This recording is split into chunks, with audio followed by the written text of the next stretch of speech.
Oke, Assalamualaikum warahmatullahi wabarakatuh. Waalaikumsalam.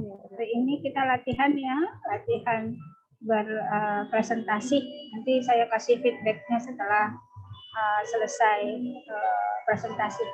Oke, silakan siapa dulu? Nur Husnul, sudah siap? Sudah siap ya? Oke. Boleh, Bu. Bismillah. Deg-degan, Bu. Oke.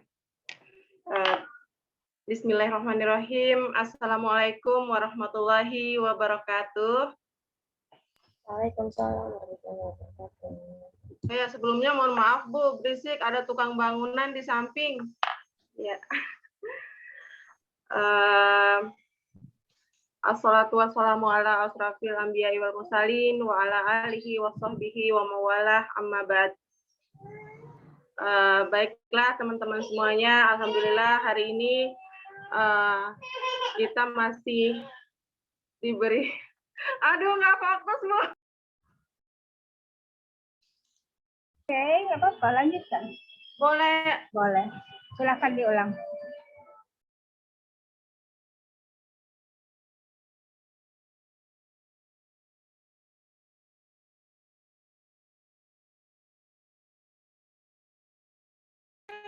Ya, silakan.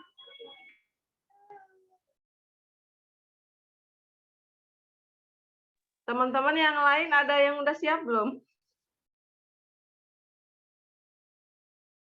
Bu, saya dulu ya, Bu. Oke, silakan. Siapa? Oke, Nadia. Ya, Bu, saya Nadia. Oke, Assalamualaikum warahmatullahi wabarakatuh.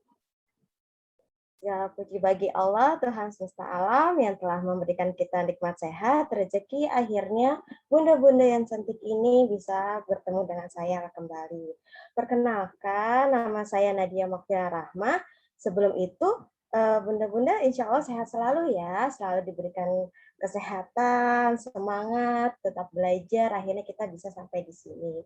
Oke, hari ini saya Nadia Moktia Rahma akan memberikan penjelasan singkat tentang kenapa sih kita harus memilah-milah sampah. Bu Farida, saya boleh izin untuk share screen? Ya, sebentar ya. Nggak bisa. Oke. Jadi kenapa sih kita harus memilah-milah sampah gitu ya? Kenapa? Karena kebiasaan orang Indonesia itu adalah selalu mencampur-campurkan sampah gitu ya, mencampurkan sampah jadiin satu gitu. Tapi sebenarnya akan lebih baik lagi kalau kita sendiri itu memilah-milah sampah. Yang pertama adalah untuk memudahkan pembuangan sampah. Yang kedua untuk mengurangi kemungkinan banjir. Yang ketiga adalah membantu proses daur ulang. Yang keempat adalah mengurangi pencemaran udara dan pencemaran air. Nah, itu adalah kenapa untuk kita harus memilih sampah gitu. Sekarang saya lanjut, kenapa sih ternyata sampah itu ada terbagi-bagi nih menjadi dua. Mungkin bunda-bunda sudah pada tahu ya, bunda-bunda di sini insya Allah sudah pada tahu. Di sini yang pertama adalah organik dan anorganik. Gitu. Kalau di organik itu ada apa saja, di sampah apa saja? Yang pertama itu adalah berasal dari sisa-sisa makanan. Gitu. Makanan apa aja, misalnya makanan sayur, daging yang bisa terurai gitu. Kalau yang kedua adalah anorganik. Kalau anorganik itu adalah sampah yang tidak bisa terurai. Contohnya seperti apa? Nah, kalau bunda-bunda pasti sering beli skincare, terus misalnya kita habis makan di luar, kadang-kadang ada plastik, kita memakai plastik. Nah, itu adalah sampah-sampah yang tidak bisa terurai. Itu disebut anorganik. Nah, kita langsung lagi, awalnya kita kenapa kita harus memilah sampah, yang kedua bunda-bunda sudah tahu nih apa saja sampah-sampah itu. Yang pertama ada organik dan anorganik. Selanjutnya kalau kita sudah tahu nih kalau memilah-milah sampahnya, yang pertama ada organik gitu. Apa saja yang kita harus lakukan, manfaat apa saja yang kita bisa lakukan dari sampah-sampah tersebut. Yang pertama organik itu biasanya kita buat untuk kompos ya bunda ya, pasti bunda-bunda di sini suka sekali menanam tanaman ya bunda ya. tanam tanaman janda bolong atau apapun yang sekarang lagi ngetren ya Bunda. Nah itu bisa tuh Bunda dijadikan kompos. Jadi teman-teman Bunda-Bunda nggak usah lagi membeli kompos, tapi bisa diolah sendiri menjadi kompos. Itu yang organik. Yang kedua adalah anorganik. Sekarang Bunda-Bunda yang cantik ini, karena di sini adalah guru TK, bahwa sebenarnya kita ini bisa menyuruh anak untuk membuat sesuatu dari bahan yang anorganik itu, seperti tutup botol, lalu misalnya kaleng, lalu tutup botol itu bisa dijadikan sebuah karya untuk anak-anak gitu. Untuk kita juga bisa Bunda, seperti misalnya tempat sampah, tempat pensil, dan masih banyak sekali gitu. Itu adalah sedikit penjelasan tentang sampah. Kenapa sih kita harus memilah-milah sampah? Itu ada sekian dari saya. Mohon maaf bila ada kesalahan, datangnya kesalahan dari saya, dan kesempurnaan yang milik Allah. Terima kasih ya Bunda. Mudah-mudahan Bunda bisa, kita mulai dari sekarang untuk bisa memilah-milah sampah agar dunia bisa lebih cerah lagi, gitu, lebih sehat lagi, supaya anak cucu kita bisa merasakan nih hutan, pohon-pohon yang rindang seperti kita waktu kecil. Seperti itu. Assalamualaikum warahmatullahi wabarakatuh. Oke, kita cepat saja ya kasih feedback ya. Bagus sekali. Feedback saya ini untuk siapa saja ya. Jadi untuk semuanya diperbaiki. Feedbacknya untuk Nadia ya. Nadia tadi intro topiknya kurang ditegaskan. Bapak tadi mau bicara apa? Intro topiknya, maksudnya subjek topiknya apa tadi? Sampah gitu ya? Iya, sampah Bu. Nah, itu penekanannya sampah apa? Tujuannya yang mau dibicarakan apa? Sampah untuk apa? Memilah sampah. Ya udah. Jadi penekanannya memilah sampah di introduction itu harus dikuatkan dulu. Kita bicara tentang memilah sampah. Gitu. Jadi ada penekanannya gitu. Setelah ada assalamualaikum, ada greetings, ada how are you gitu ya. Lalu baru kita membicarakan memilah sampah. Jadi tekankan. Jadi orang nggak tiba-tiba udah langsung ke tengahnya. Ya, jadi bapak ibu-ibu semua begitu nanti ya. Jadi kita akan bicara tenang aja bicaranya, nggak usah terlalu terburu-buru. Hari ini kita membicarakan hal yang paling menarik, yang paling diminati, yaitu memilah sampah, gitu ya. Jadi ada penekanannya, judulnya barulah sampah adalah, gitu ya. Jadi judulnya harus dikuatkan dulu. Lalu tadi jangan pakai kata mungkin ya. Jadi mungkin Bapak Ibu sudah tahu. Jangan, itu asumsi kita. Kita nggak boleh mengasumsi pendengar kita untuk sama-sama tahu seperti kita. Jadi nggak usah pakai istilah mungkin Bapak Ibu sudah pernah mendengar, mungkin teman-teman sudah pernah melihat. Jangan, itu asumsi namanya, nggak boleh ya. Dihindarkan kata-kata itu. Mungkin kita sudah tahu semua, belum tentu gitu kan. Jadi nggak boleh mengasumsi orang lain untuk tahu dulu gitu. Lalu ada subjeknya, itu penekanannya. Penekanannya dari tujuan topik kita apa? Ditekankan.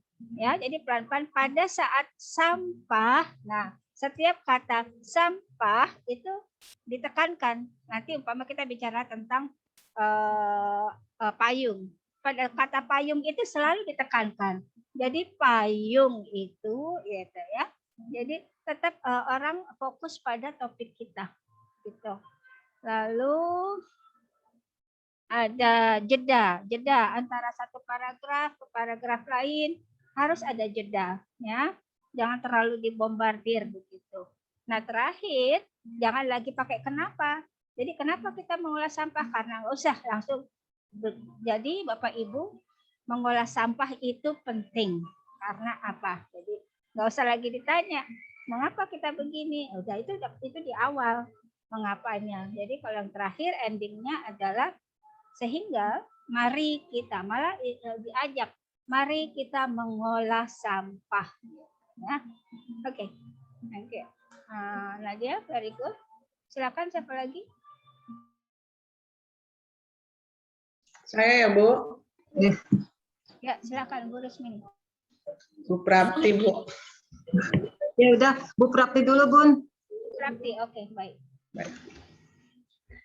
Assalamualaikum warahmatullahi wabarakatuh. Apa kabar Ayah dan Bunda? Stay happy, stay healthy. Alhamdulillahirrabbilalamin. Alhamdulillahilladzi arsala rasulahu bilhuda wa dinil haq liyuzhirahu ala dini kulli wa kafa billahi syahida. Asyhadu an la ilaha illallah wa asyhadu anna Muhammadan abduhu wa rasuluh la nabiyya ba'dah. Alhamdulillahirrabbilalamin, segala puja dan puji kita panjatkan kehadirat Allah Subhanahu wa taala, di mana di pagi ini kami bisa bertemu dengan seluruh ayah dan bunda kelompok B Aulia. Apa kabar ayah dan bunda? Semoga semuanya sehat dan tentunya selalu happy. Salawat serta salam semoga selalu tercurah pada qudwah kita, baginda Rasulullah Sallallahu Alaihi Wasallam serta para keluarga, sahabat dan para pengikutnya yang senantiasa istiqomah berada di jalannya. Semoga kelak kita juga mendapatkan syafaatnya di yaumil akhir. Amin amin ya Allah ya Rabbal alamin. Alhamdulillah ya dan bunda, terima kasih kami ucapkan atas kehadiran ayah dan bunda pada acara sosialisasi Aulia Blended Learning. Agenda kita hari ini adalah, saya akan menjelaskan seperti apa Aulia Blended Learning yang akan kita lakukan mulai di awal bulan November nanti. Baik, pertama, Aulia Blended Learning ini kami akan lakukan dengan dua cara. Yang pertama yaitu pertemuan tatap muka terbatas, dan yang kedua adalah pembelajaran online. Ayah dan bunda, PTMT ini kami lakukan atas instruksi dari 4 menteri yang nanti insya Allah saya akan share apa dan bagaimana keputusan dari 4 menteri, dan alhamdulillah sekolah kita juga sudah mendapat visit dari Departemen Pendidikan dan Kesehatan, dan alhamdulillah kita sudah memenuhi untuk melakukan PTMT untuk bulan November nanti. Jadi ayah dan bunda, untuk PTMT ini kami akan memberikan informasi via link. Ayah dan bunda silakan mengisi link informasi. Nanti juga akan ada form pernyataan ayah bunda bila Ananda berkenan untuk ikut PTMT. Kemudian akan juga kami share simulasi video PTMT yang akan kami lakukan di sekolah. Nah, PTMT ini ada beberapa SOP yang nanti juga akan saya share ke ayah dan bunda, bagaimana proses ABL itu sendiri berlangsung, seperti apa SOP kedatangan siswa, SOP siswa di dalam kelas, SOP kepulangan siswa, dan tentunya jadwal untuk pelaksanaan PTMT itu sendiri. Nanti saat PTMT, ayah dan bunda boleh memilih. Jadi ini bukan sifatnya wajib. Ayah dan bunda boleh memilih apakah Ananda akan mengikuti PTMT atau online. Karena setiap anak akan berhak mendapatkan pembelajaran yang menjadi hak anak-anak. Apabila bunda mengikuti PTMT, bunda bisa membaca SOP yang akan kami kirimkan. Pada saat anak-anak tidak mengikuti PTMT, akan kami lakukan secara online seperti biasa. Kami akan mengirimkan program pekanan, jadwal sesi per Zoom, dan satu lagi link saat Zoom itu berlangsung.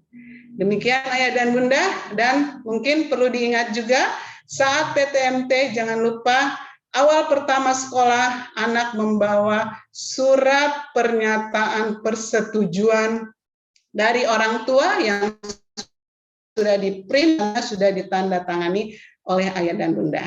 Seperti itu yang saya sampaikan. Terima kasih, saya mengucapkan terima kasih atas kehadiran rekan-rekan guru, khususnya di level TKB, dan apabila ayah dan bunda ada pertanyaan atau apapun mengenai pembelajaran tatap muka terbatas dan pembelajaran online, dapat menghubungi wali kelas masing-masing, boleh melalui WA grup kelas atau grup Teams yang memang sudah disediakan dan sudah difasilitasi oleh sekolah. Demikian Ayah dan Bunda, pertemuan ini. Mungkin ada yang mau bertanya? Baik, alhamdulillah semua pertanyaan sudah terjawab. Terima kasih atas kerjasama yang Ayah Bunda sudah berikan. Tanpa Ayah dan Bunda, kami tidak ada apa-apanya. Kita harus saling bersinergi, kita harus saling bekerja sama. Insya Allah apapun yang Ayah dan Bunda berikan masukan pada kami, insya Allah kami akan terbuka. Silakan Ayah dan Bunda. Bila ada pertanyaan, silahkan ke wali kelas masing-masing. Demikian mungkin hari ini pertemuan kita cukupkan sampai di sini. Sekali lagi terima kasih atas waktu dan kehadiran Ayah Bunda di acara sosialisasi pembelajaran Aulia Blended Learning. Kita tutup dengan mengucap hamdalah, alhamdulillahirabbil alamin, subhanakallahumma wa bihamdika asyhadu alla ilaha illa anta astaghfiruka wa atubu ilaik. Terima kasih. Wassalamualaikum warahmatullahi wabarakatuh.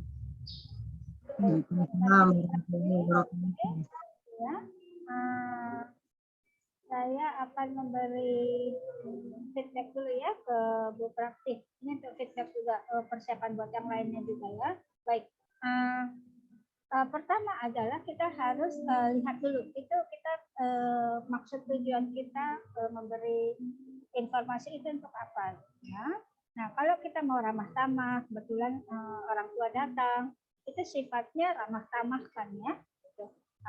Orang tua datang untuk mendengar. Jadi bahasa kita nanti bahasa ramah.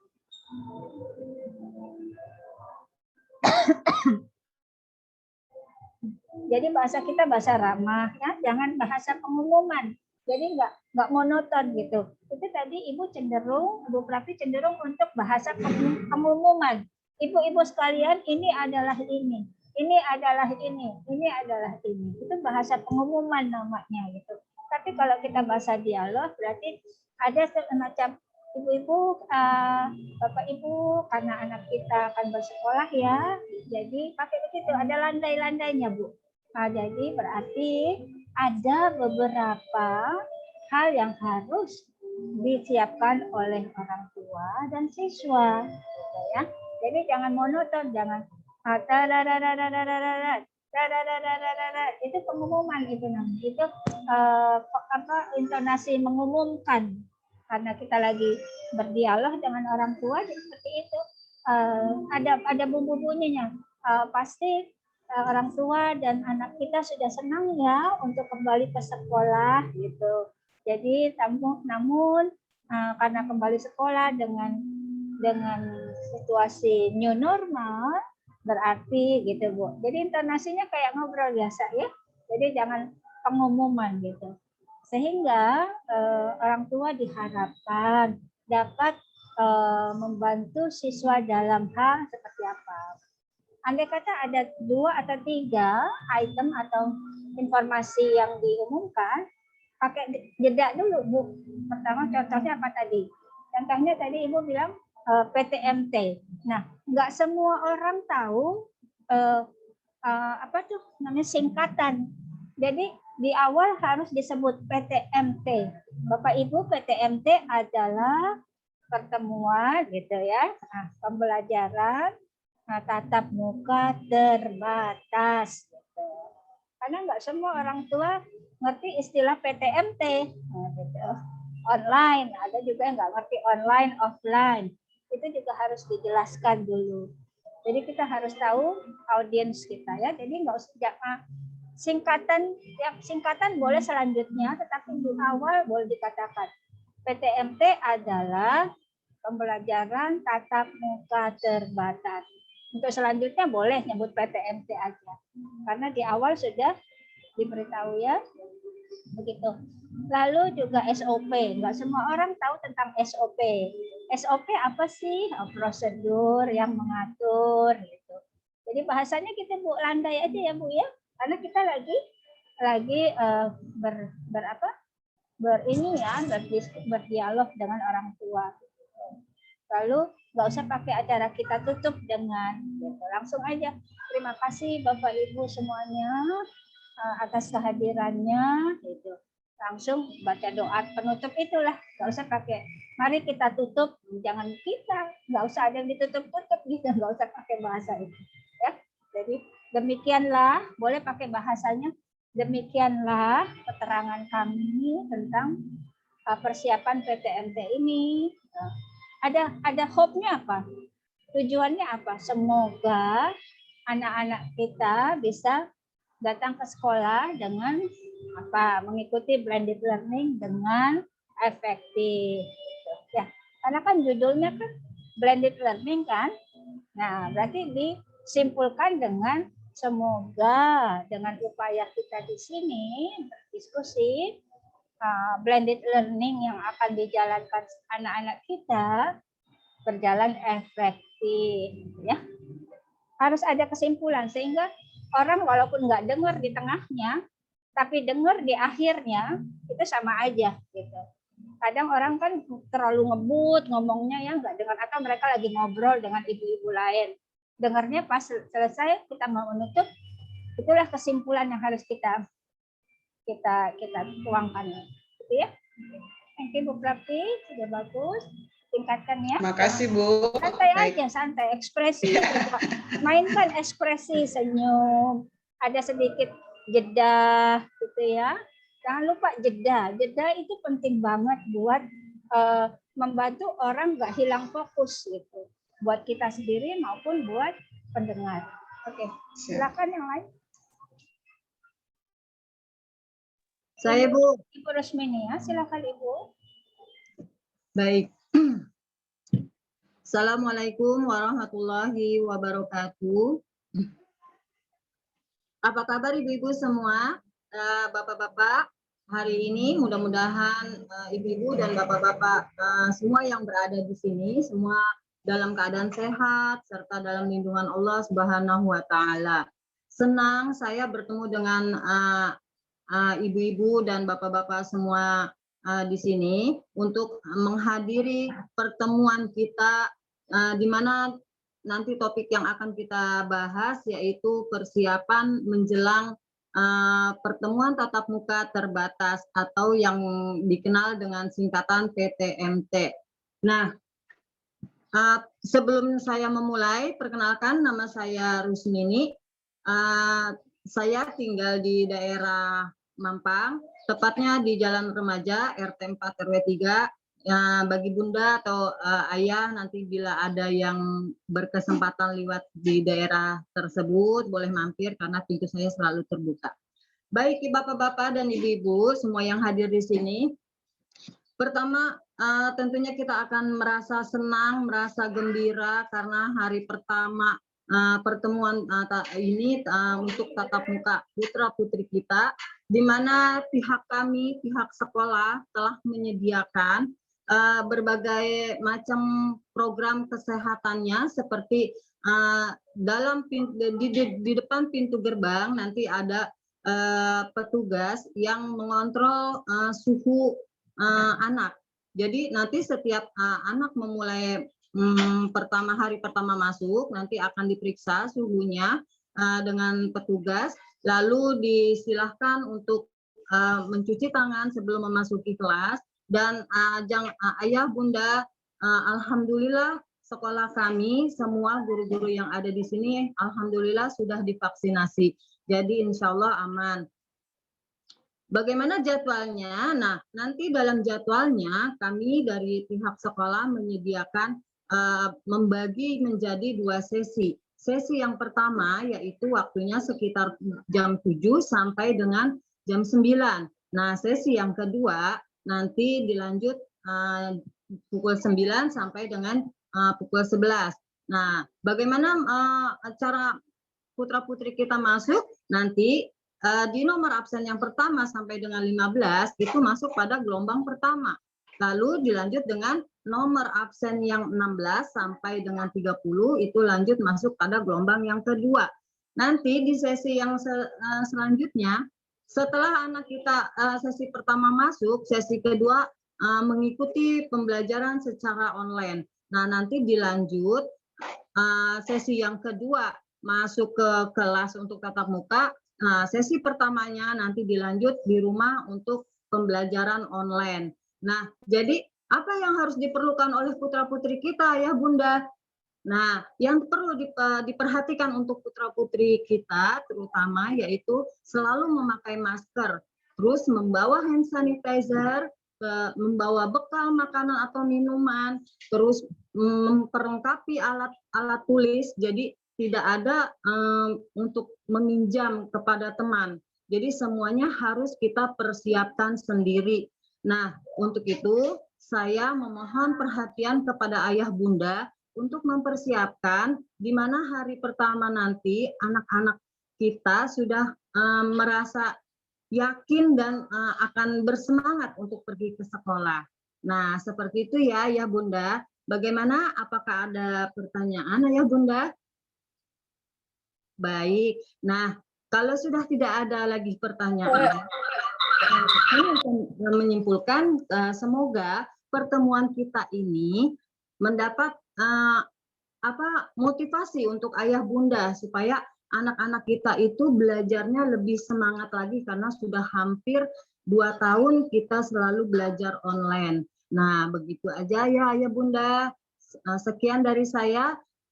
Wabillahi taufiq wal hidayah. Wassalamualaikum warahmatullahi wabarakatuh. Terima kasih. Ya, terima kasih Ibu Rusmini. Baik, feedback saya pertama adalah kalau kita bicara untuk semuanya ya, jangan ibu-ibu, bapak-bapak. Udah gini aja. Selamat pagi ibu dan bapak. Gitu ya. Jadi nggak usah kerepotan dengan menyebut selamat pagi ibu-ibu dan bapak-bapak. Gitu ya. Selamat pagi ibu dan bapak. Cukup begitu aja. Nah, lalu nggak usah dibilang sebelum saya memulai, ibu sudah memulai dari awal kan gitu. Ibu sudah say hello, udah assalamualaikum, nggak perlu lagi bilang sebelum saya memulai. Padahal kan ibu sudah memulai dengan kata assalamualaikum warahmatullahi wabarakatuh. Berarti itu maaf ya terganggu ya suaranya ya. Tapi terdengar ya suara saya ya, jelas ya. Baik, maaf sekali. Nah, jadi jangan nggak usah bilang sebelum saya memulai, nggak usah, karena dari awal ibu sudah memulainya. Lalu kata kuncinya, ibu tadi tujuannya apa? Tujuan dari pertemuan? Untuk persiapan, Bu. Berarti mari kita membicarakan tentang persiapan. Itu kata kuncinya itu ditekankan, ya. Jadi mari kita membicarakan tentang persiapan PTMT yang begitu. Jangan kata kuncinya apa tadi? Kata kuncinya kenapa kita berada di sini, berada di pertemuan itu, yaitu untuk membuat orang tua tahu persiapan, gitu ya. Jadi persiapannya ditekankan, Bapak Ibu semuanya, karena PTMT sudah dekat. Mari kita membantu anak kita untuk menyiapkan, gitu ya. Itu penting banget. Kata satu aja tapi langsung ditekankan, orang udah tahu. Oh, berarti maksudnya nih kita disuruh menyiapkan nih. Begitu juga dengan kata menyediakan. Gitu. Berarti Bapak Ibu harus menyediakan masker, menyediakan apalah semacam lagi gitu ya. Jadi kata kuncinya itu menyiapkan, menyediakan, lalu apalagi itu tadi ya. Ya ini buat ibu-ibu semuanya ya. Jadi ambil kata kuncinya. Lalu kata sambung. Jangan terlalu banyak nah gitu. Ibu tadi terlalu banyak nah gitu ya, kata nah. Itu jangan hindari kata-kata yang hindari kata itu. Nah, atau apa ya? Enggak tahu gitu. Jangan tanya publik apa ya? Umpama ini contoh gitu ya. Jadi hindari kata-kata yang tidak perlu gitu. Karena rentetan kalimat itu juga sudah panjang banget. Ditambah lagi dengan kata nah atau oke atau apa semacam itu. Lalu kata sambung ya. Jangan terlalu banyak kata sambung. Bikin kalimat pendek. SPOK gitu. Ya. Jadi umpama Bapak dan Ibu menyiapkan masker untuk anaknya di sekolah. Titik. Jeda dulu 1 detik, ya. Jeda dulu, jangan langsung sambung gitu. Masker itu berguna untuk keamanan dan keselamatan. Titik. Nah, jangan pakai, dan akhirnya Ibu Bapak akan membelikannya, kemudian anak-anak harus bawanya, lalu jangan gitu ya. Jadi hindari kata sambung di antara satu kalimat ke kalimat lainnya. Itu lebih mudah ditangkap oleh audiens ya, buat semuanya ya. Jadi dalam satu kalimat itu SPOK saja, paling ada tambah keterangannya, keterangan waktu, keterangan tempat, keterangan cara ya. Di situ boleh. Tapi titik, landai, titik. Baru 1-2 detik mulai lagi kalimat berikutnya. Jangan dibombardir. Mereka nggak akan dengar, nggak akan tangkap sedikit pun karena terlalu banyak informasi yang bergulir tanpa ada jeda. Ya, oke. Lalu closingnya itu harus sama dengan judul di atas tadi. Mempersiapkan, kan tadi Bu Rusmini mempersiapkan. Baik Bapak Ibu, selamat mempersiapkan putra-putri Ibu ya, gitu. Jadi kata kunci yang pertama di muka diulang lagi di kata closing, gitu. Konsisten jadinya. Jangan kita bicara membantu menyiapkan anak, tapi akhirnya yang lain-lain, nggak sinkron, gitu ya. Jadi ingat, kata kunci yang di depan diulang kembali sebagai kata kunci closing, ya. Oke. Oke, baik. Ya, Ibu. Terima kasih Bu Rusmini. Nanti kita berlatih lagi ya. Ya, siapa lagi? Siapa? Nggak usah menunggu, langsung saja. Nanti saya kasih feedback. Saya, Bu. Oke. Bu Zakia dulu ya.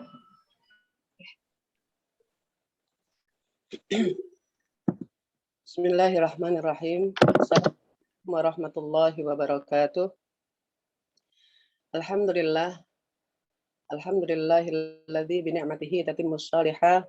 Wassalatu wassalamu ala sayyidina wa nabiyyina wa maulana Muhammadin wa ala alihi wa sahbihi wa man nasarahu wa wala. La haula wa la quwata illa billah.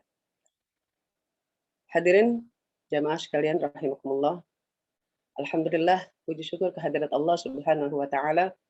Salat dan salam semoga tercurah kehadirat junjungan Nabi besar Muhammad sallallahu alaihi wasallam yang kita harapkan syafaatnya di yaumil qiyamah. Alhamdulillah, pada kesempatan kali ini kita akan membahas tema tentang menuntut ilmu. Menuntut ilmu itu wajib atas setiap muslim.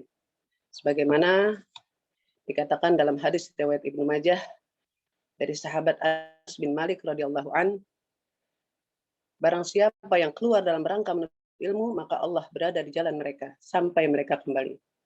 Dalam hadisnya dikutipkan, man kharaja fi talabil ilmi hatta man salaka tariqan yaltamisu fihi ilman sahalallahu tariqan ilal jannah. Dan barang siapa yang melangkahkan kakinya untuk menuntut ilmu, maka Allah akan mudahkan jalannya menuju ke surga.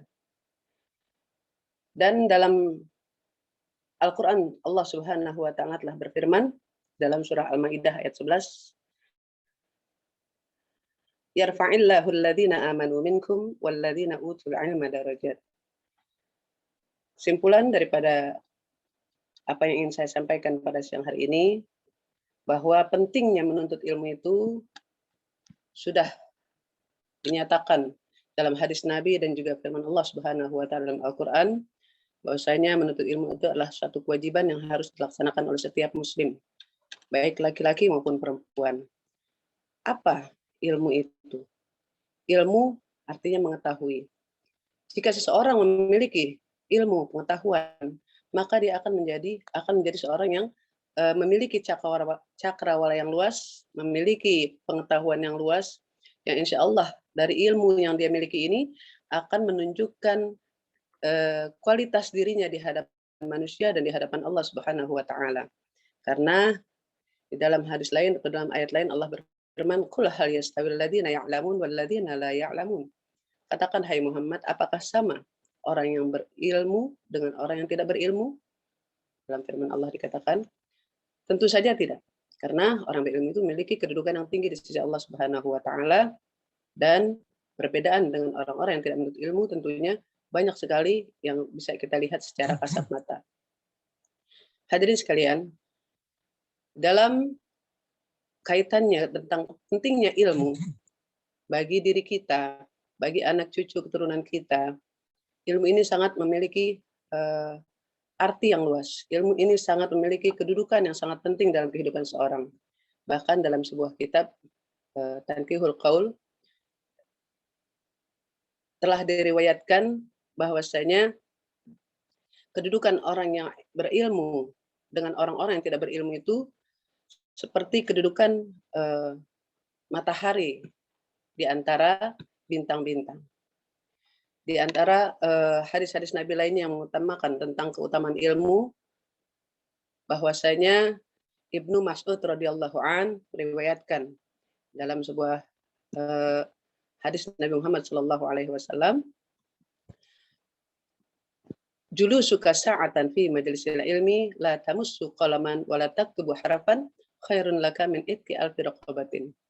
Duduknya kamu 1 jam saja, 1 saat saja di majelis ilmu tanpa memegang pulpen, tanpa menulis 1 huruf pun, itu lebih utama daripada engkau membebaskan 1000 orang budak. Nah, ini adalah menunjukkan betapa pentingnya kita menuntut ilmu, betapa pentingnya kedudukan orang yang menuntut ilmu. Karena duduknya kita dalam satu majelis hanya mendengarkan ilmu yang kita dapatkan saat itu, dikatakan dalam hadis Nabi tadi, lebih baik daripada kita memerdekakan 1000 orang budak. Tentunya memerdekakan budak itu bukan satu hal yang ringan. Ini satu hal yang besar, yang berat, ya. Dan dalam hadis-hadis lainnya banyak sekali keutamaan-keutamaan tentang ilmu. Nah, mungkin ini sebagian kecil yang saya sampaikan di sini untuk menjadi ibroh, menjadi pelajaran buat kita semua, bahwa kita yang memiliki kesempatan untuk menuntut ilmu, mari sama-sama kita semangat di dalam menuntut ilmu, karena ilmu itu akan menjadi penuntun dalam kehidupan kita. Dengan ilmu, kehidupan ini, ya, hidup ini akan menjadi terarah, ya. Dengan ilmu, semua manusia akan terangkat derajatnya di hadapan Allah Subhanahu wa taala dan akan menjadikan kelas di dalam martabatnya sebagai manusia menjadi martabat yang ditinggikan oleh Allah Subhanahu wa taala. Mungkin itu saja sekedar paparan yang singkat dari kami tentang manfaat ilmu dan pengetahuan. Sekian, lebih kurang mohon maaf. Hadanallahu iyyakum ajma'in. Ihdinas siratal mustaqim. Assalamualaikum warahmatullahi wabarakatuh. Terima kasih Ibu Zakia. Saya akan kasih feedback ya.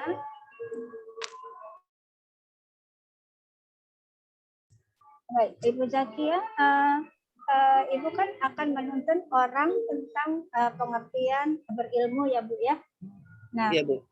Supaya orang nanti tergerak untuk ternyata penting berilmu itu, Ibu harus mengangkat kasus dulu apa di awalnya. Kasus apa? Contohnya sekarang ini banyak sekali ya orang yang mudah tergoda atau mudah terhasut atau dikasih realnya, istilahnya lapangannya realnya apa gitu ya. Kebalikan dari orang yang nggak berilmu gitu Bu. Ya, karena Ibu kan lagi mengangkat pentingnya ilmu. Jadi di awal di prolognya Ibu bisa bicara akhir-akhir ini banyak sekali orang yang mudah terhasut, mudah tertipu, mudah putus asa gitu ya, mudah frustrasi. Cari lawan katanya kalau nggak berilmu tuh apa gitu, sehingga pada saat Ibu lompat masuk, oh benar ternyata penting ya berilmu itu supaya kita tadi tuh nggak gagap teknologi, nggak mudah ditipu, nggak mudah frustrasi, nggak mudah apalagi dihasut gitu Bu. Ya, jadi lebih indah lagi kalau Ibu kasih kasus dulu di lapangan. Nah, oleh sebab itu Bapak Ibu, ternyata ilmu lah yang bisa membentengi kita, yang menjauhi kita dari keadaan seperti itu.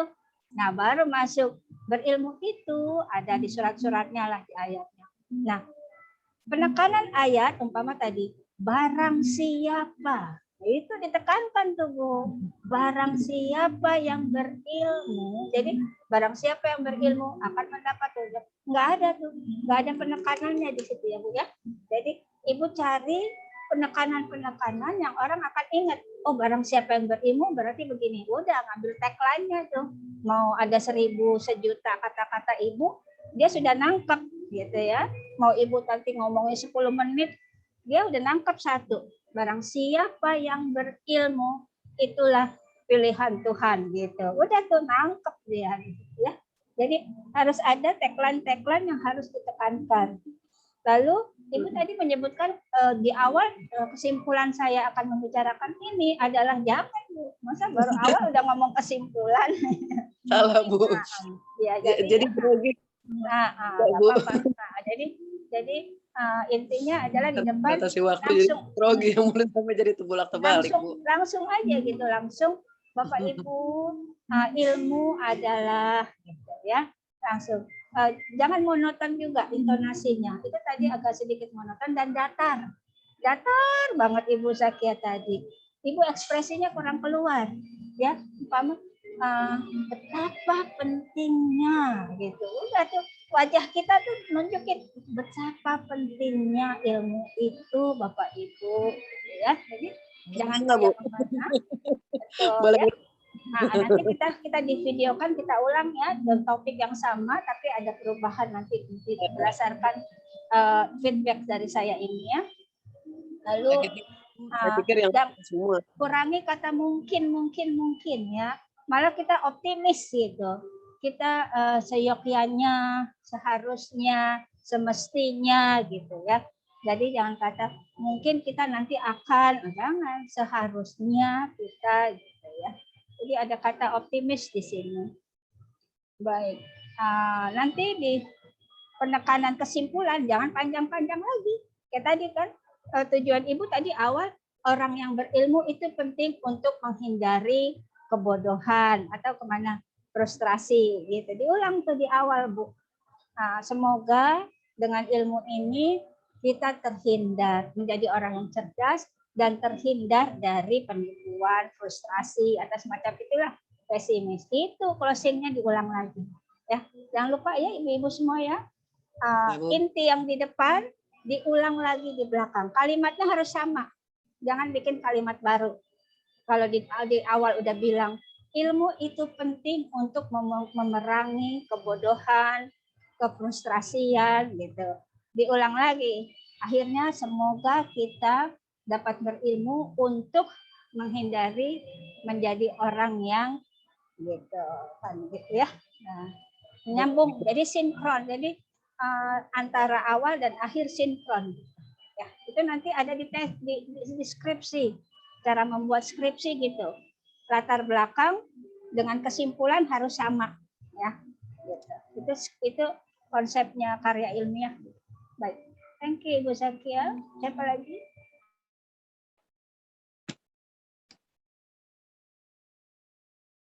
Tampaknya kita nggak bisa semua ya. Kalau kita selesai jam 1.40 ya, nggak apa-apa, nanti kita bikin 2 gelombang.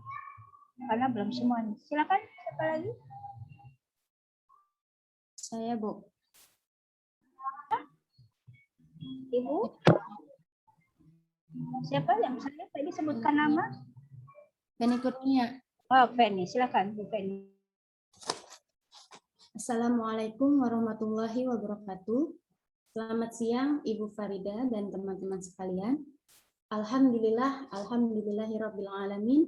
Puji syukur kehadirat Allah yang Maha Esa yang mana telah memberikan kita kesempatan untuk bertemu kembali pada siang hari ini. Gimana kabarnya ibu-ibu dan teman-teman sekalian? Mudah-mudahan dalam keadaan sehat walafiat. Amin amin ya rabbal alamin.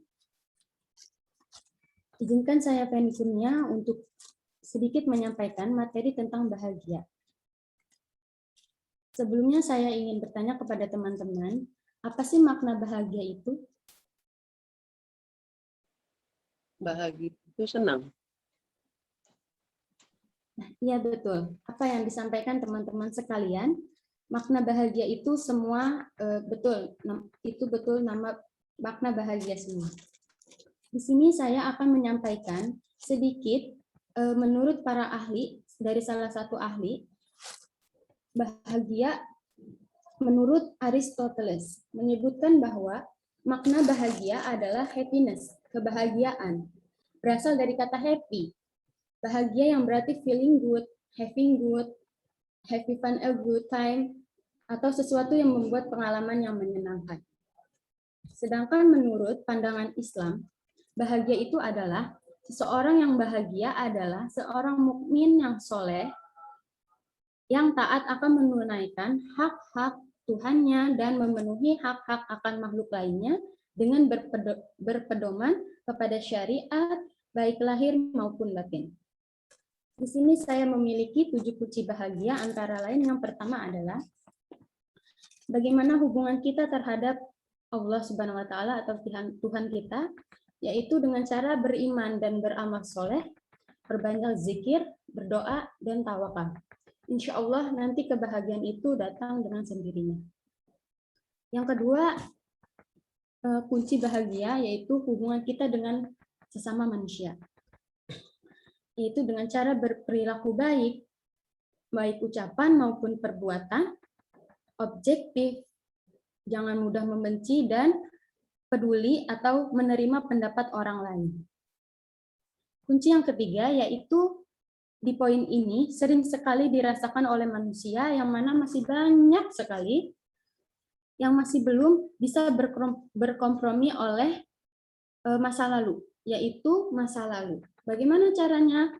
Yaitu melupakan cobaan yang sudah lampau, jangan selalu sedih berketerlaluan, dan harus menerima takdir Allah atau qadarullah. Yang keempat, yaitu kunci yang bahagia yang keempat yaitu masa kini. Yaitu apa? Dengan cara apa? Fokus pada hari ini dan seterusnya. Menyibukkan diri dengan hal-hal yang bermanfaat, fokus untuk hal yang bermanfaat, konsentrasi untuk melakukan hal yang baik, dan selalu on time dalam segala hal. Kunci bahagia yang kelima yaitu masa depan. Apa? Jangan cemas. Kuncinya. Jangan cemas.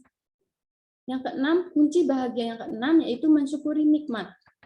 Yang mana kita selalu mensyukuri nikmat Allah dan selalu melihat ke bawah. Bagaimana orang-orang yang tidak jauh lebih baik dari kita. Nah, yang terakhir, kunci bahagia yang terakhir, yaitu selalu menerima cobaan yang datang kepada kita. Karena cobaan itu adalah salah satu nikmat juga dari Allah Subhanahu wa Ta'ala. Alhamdulillah, sekian pengantaran dari saya tentang 7 kunci bahagia. Semoga teman-teman bisa menerapkan agar bisa hidup dengan kebahagiaan. Karena bahagia adalah impian di mana semua orang ingin memilikinya. Sekian dari saya. Wabillahi taufiq wal hidayah. Wassalamualaikum warahmatullahi wabarakatuh. Ibu Tony, saya kasih feedback langsungnya, juga video itu dicatat ya. Oke. Pertama adalah nggak perlu bilang izinkan saya. Emang ibu sudah ada di panggung, ya udah pasti ibu harus ada di panggung, nggak perlu minta izin lagi ya. Jadi hindari kata izinkan saya, kecuali dalam diskusi gitu ya, kecuali dalam diskusi tiba-tiba kita mau angkat tangan gitu, itu juga nggak perlu izin gitu kan, karena emang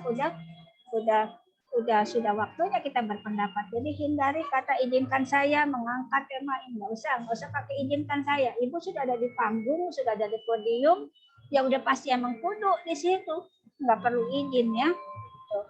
Lalu menyampaikan sedikit, jangan masa kita masih tahu izinkan saya menyampaikan sedikit, ya sedikit, malah kalau perlu izinkan saya menyampaikan hal yang penting gitu ya.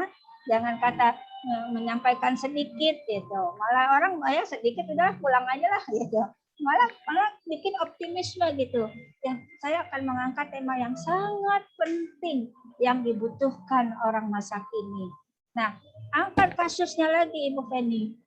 Akhir-akhir ini atau belakangan ini dengan kondisi pandemi, banyak orang yang merasa tidak happy. Karena kan topiknya happiness kan. Nah, angkat itu. Kasusnya dulu diangkat. Banyak yang karena tidak bisa bepergian, akhirnya sumpek di rumah atau apapun lah. Akhirnya stres atau apa. Kebalikan dari happiness ya. Buat Bapak Ibu, ibu-ibu yang lain juga gitu ya. Kalau mengangkat topik, ambil ininya dulu. Lawan katanya happiness apa. Nah, disinilah kita akan mengangkat topik bagaimana kita membuat diri kita bahagia. Gitu. Walaupun dengan kondisi ini. Baru tuh kasih tahu ya. Kunci bahagia. Nah, dari Ibu nih sekarang topiknya kunci untuk bahagia. Itu ditekankan kata itu. Kunci bahagia adalah, itu topik Ibu. Kunci bahagia. Ibu punya 7. Jangan nyambung. Yang pertama, tekankan dulu apa tadi? Bersyukur. Nah, bersyukur itu ditekankan lagi. Bersyukur. Jangan yang pertama bersyukur, karena bersyukur adalah itu baca itu namanya ya. Jadi kedua menyenangi, contoh nih ya. Kedua adalah menikmati hidup. Nah, jeda lagi tuh, menikmati hidup. Baru keterangannya. Ketiga, bersenang-senang. Itu ditekankan lagi. Jadi poin 1 atau poin selanjutnya, di awalnya itu kata kuncinya ditekankan. Kita bermain kata kunci. Karena tidak semua orang mendengar ratusan kata yang sudah kita bombardirkan tadi. Begitu?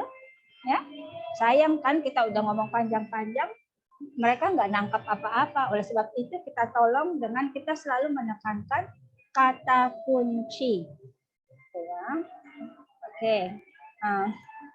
Ya, insya Allah, gitu. Itu kan udah penekanan. Insya Allah dengan kita melakukan ketujuh upaya ini, kita akan mendapatkan kebahagiaan sejati. Gitu ya. Jadi, jangan dan hindari membaca. Kemarin kan saya sudah kasih tahu, ditaruh di mind mapping, ya, bikin mind mapping ya. Umpamanya satu tentang apa, 2 tentang apa. Ambil kata kuncinya dari mind mapping, baru Ibu kembangkan secara spontanitas di situ. Jadi hindari membaca, karena membaca itu terutama di acara begini ya, di tatap maya itu akan menghilangkan konsentrasi orang lain. Kontak mata nggak ada, kehilangan kontak komunikasi. Thank you, Bu Feni. Silakan selanjutnya. Saya rasa tinggal 2 orang lagi ya, kalau dilihat waktu. Silakan. Saya Ibu. Ya, siapa? Bu Jayanti? Iya.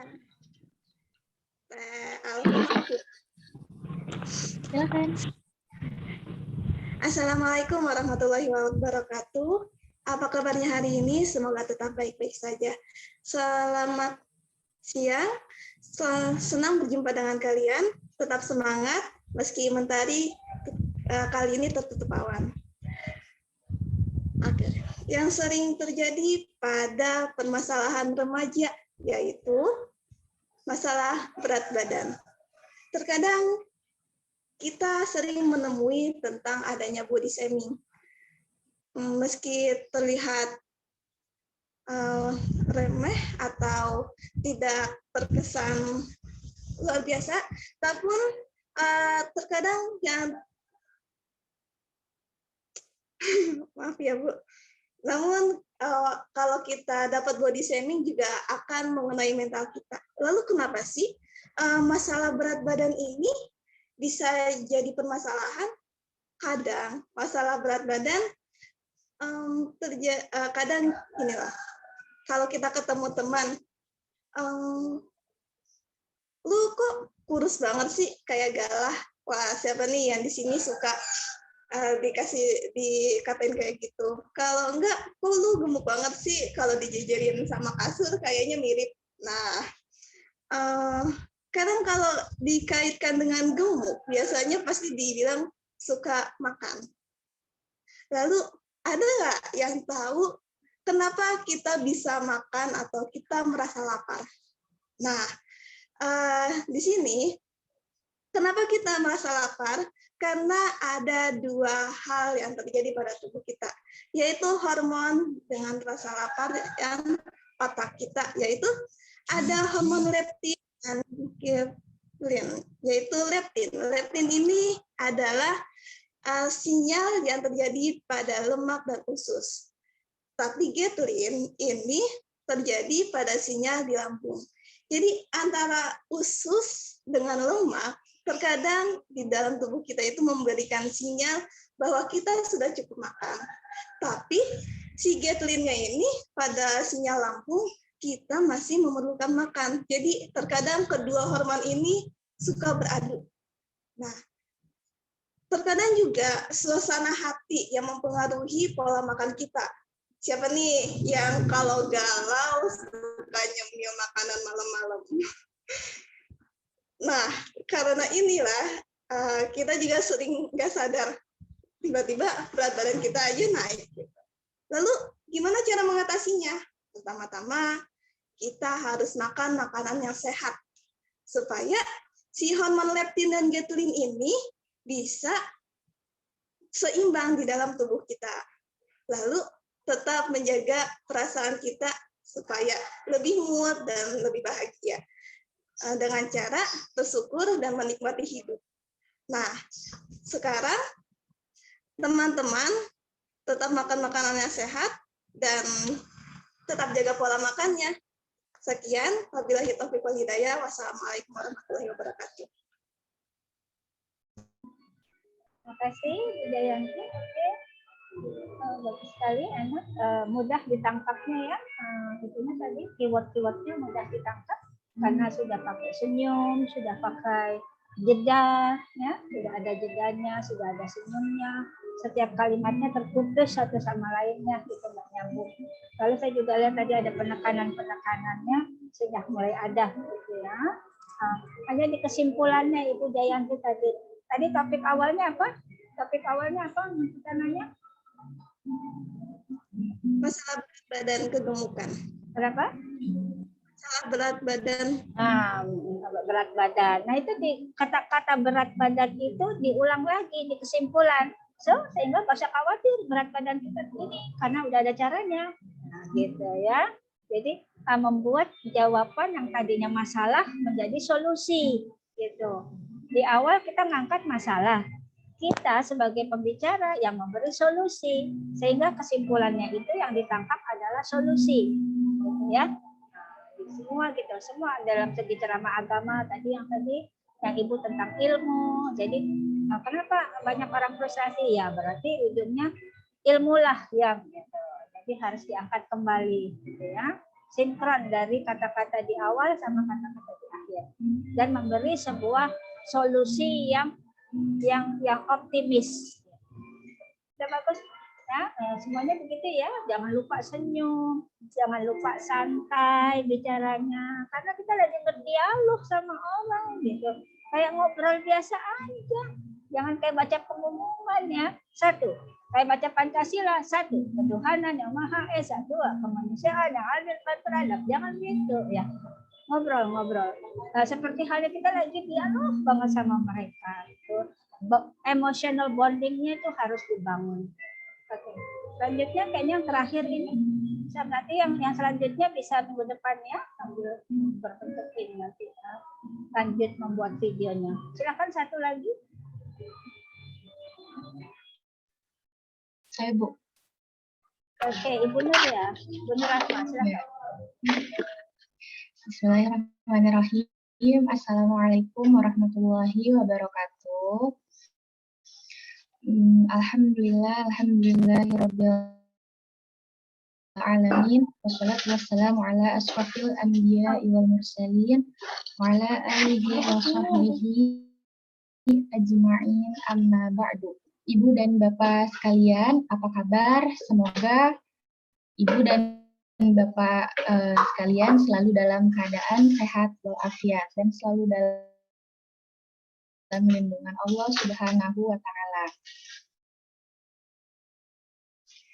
Senang sekali saya dapatkan tentang kondisi saat ini mengenai COVID-19. Bagaimana cara kita untuk mencegah terpaparnya COVID-19 ini agar kita tidak terpapar dari COVID-19. Salah satunya adalah dengan melestarikan lingkungan sekitar kita. Seperti tema yang akan saya angkat pada siang hari ini adalah tentang toga. Toga adalah singkatan dari tanaman obat keluarga. Dan toga adalah berbagai jenis tanaman yang memang bisa dan dapat dimanfaatkan oleh kita, dijadikan sebagai bahan untuk obat dan untuk obat bagi kesehatan diri kita dan keluarga kita. Tanaman obat keluarga ini dapat kita tanam di pekarangan rumah ataupun di halaman rumah kita. Untuk apa kita membudidayakan tanaman obat keluarga? Tujuan utamanya kita membudidayakan toga adalah yang pertama supaya kita terlindungi dan dapat meningkatkan kesejahteraan masyarakat serta dapat melestarikan kekayaan alam melalui tanaman-tanaman yang ada di sekitar kita. Manfaat dari tanaman obat keluarga tentu saja itu sangat banyak. Di sini ada beberapa manfaat yang dapat saya sebutkan. Yang pertama adalah manfaatnya dapat pencegahan penyakit. Untuk pencegahan penyakit, terus manfaat yang kedua adalah bisa dijadikan sebagai pengobatan pertama pada kecelakaan atau P3K. Lalu tanaman obat keluarga juga manfaatnya bisa untuk mempercantik diri dan bisa untuk mengurangi rasa stres karena lingkungan di sekitar kita terasa nyaman dan aman. Baik, kiranya itu saja yang dapat saya sampaikan. Marilah Bapak dan Ibu sekalian, kita sama-sama melestarikan lingkungan kita agar kita selalu terjaga, selalu dilindungi, dan dapat merefresh pikiran-pikiran kita. Terima kasih. Wassalamualaikum warahmatullahi wabarakatuh.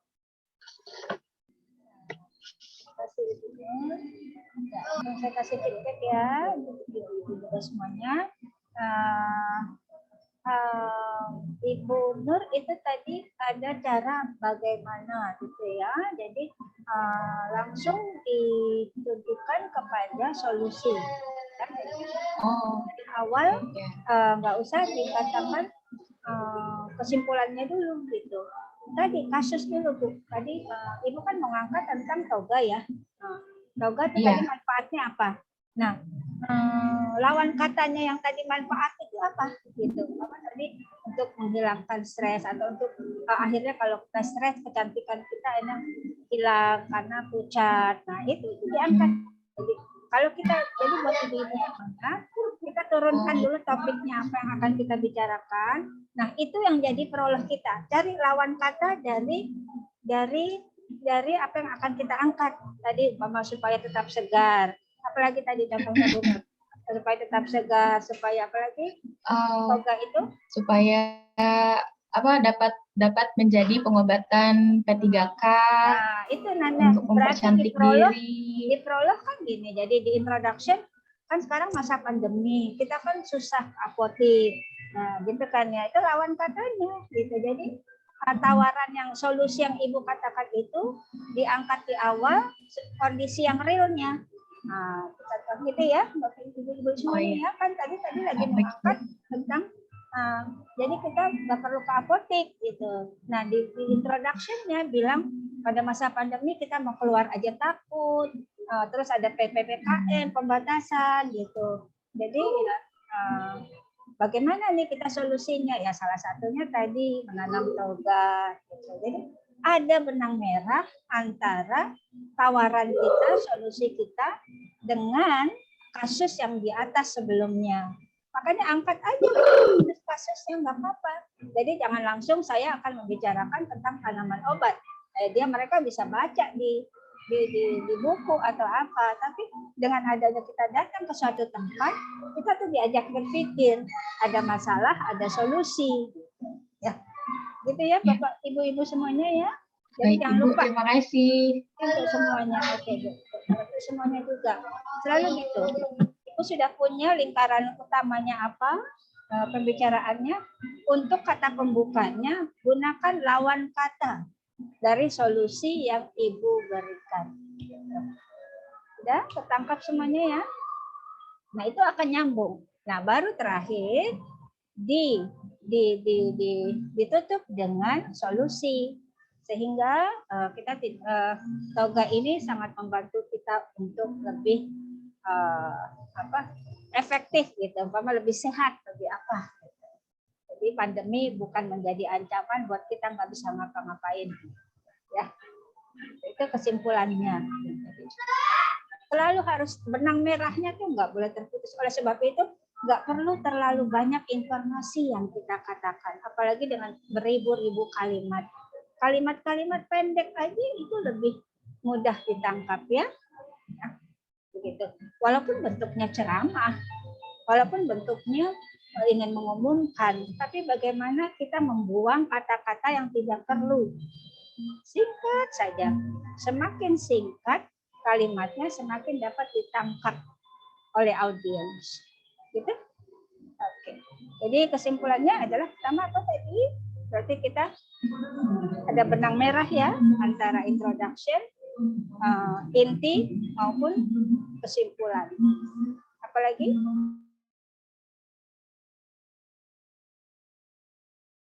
Apalagi? Silakan ada yang mau berpendapat. Kurangi kata sambung ya Bu. Apalagi?